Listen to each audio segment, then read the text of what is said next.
সন্দেহ এবং সংশয় রয়েছে।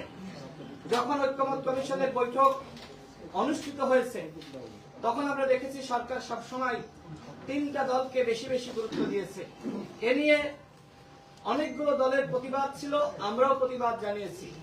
বিএনপি একটি বড় দল, ক্ষমতায় ছিল, আমরা তাদের বিষয়টি না হয় মেনে নিলাম, কিন্তু আরো দুটি দলকে সমানভাবে গুরুত্ব দেওয়া হয়েছে এবং একটি নতুন দলকে, যে দল তখন পর্যন্ত নিবন্ধন পায়নি, তাদেরকে সবসময় গুরুত্ব দেওয়া হয়েছে। আপনারা দেখেছেন যে জাতিসংঘ সফরে অন্যান্য দলের আপত্তি সত্ত্বেও মাত্র 3টি দলকে নিয়ে যাওয়া হয়েছে এবং আন্তর্জাতিক মহলের কাছে এক ধরনের বিষয় তুলে ধরা হয়েছে যে এই 3টি দল গণ অভ্যুত্থানের নেতৃত্ব দিয়েছে আর বাকিদের গণ অভ্যুত্থানে কোনো ভূমিকা নাই।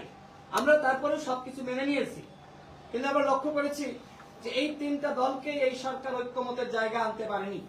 আমি এর আগে আমার অনেক বক্তব্যে বলেছিলাম, যদি এই 3টা দলের হাতে পায়ে ধরে হলেও সরকার ঐক্যমতে আনতে পারত, সেক্ষেত্রে সংস্কার, বিচার এবং নির্বাচনের কার্যক্রম সঠিকভাবে সরকার সম্পূর্ণ করতে পারত। কিন্তু আমরা লক্ষ্য করলাম যে সরকার অন্যান্য দলকে বঞ্চিত করলো, যাদেরকে গুরুত্ব দিল তাদেরকে ঐক্যমতের জায়গায় আনতে ব্যর্থ হয়েছে।